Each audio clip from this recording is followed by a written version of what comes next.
Poison ivy. What is poison ivy? This condition can occur anywhere on the body but does have a high predilection for the feet and lower legs.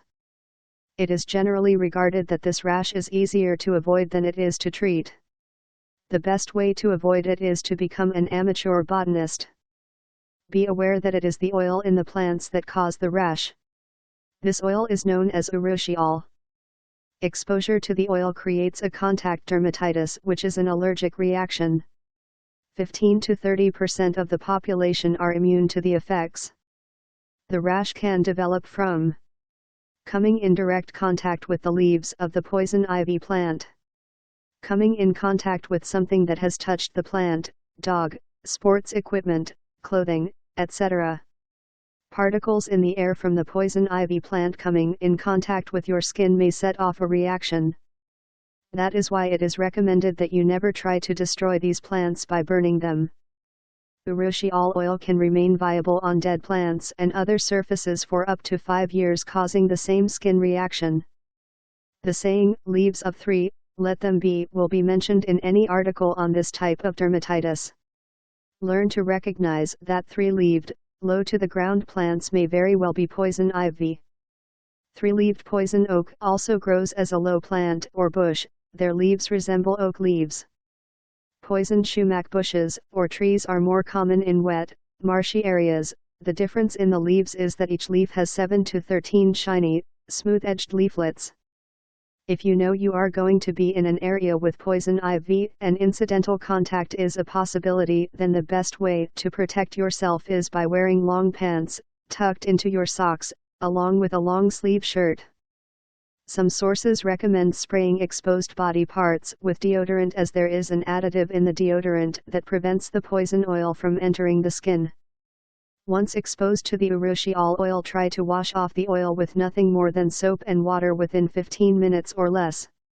If available, lye soap may work somewhat better. The problem with Urushiol oil is that it remains active for a long period of time. All clothing and equipment that came into contact with the oil also has to be cleaned, since any lingering oil can also reinfect. Once you are exposed, a rash will develop in 1 to 2 days. At this point, treatment is geared to reducing symptoms and preventing blistering and secondary bacterial infection. Treatment of poison ivy. In around 12 hours after exposure, the first signs will be little bumps that look like insect bites. Prescription-grade topical cortisone cream applied to the area in an effort to reduce the impending inflammation is the best treatment available. Just apply the medicine, allow to air dry. Do not cover with bandages. If prescription cortisone cream is not available to you, then over-the-counter hydrocortisone cream or calamine lotion is an acceptable alternative, but still not as effective as prescription medication. Oral antihistamines may be very helpful to reduce the itch. By scratching the area, you increase the inflammation. You may also spread the poison, and you may develop secondary bacterial infections due to the breaks that will occur in the skin. This will then require oral antibiotics. Cool showers and lukewarm baths with oatmeal or baking soda added to the baths may be helpful in reducing the inflammation and drying up the oozing blisters. The good news is that this condition is a self-limiting, usually resolving in 14 days, and that during the active phase, any measures you take to reduce the inflammation and itching will go a long way to making your experience that less miserable.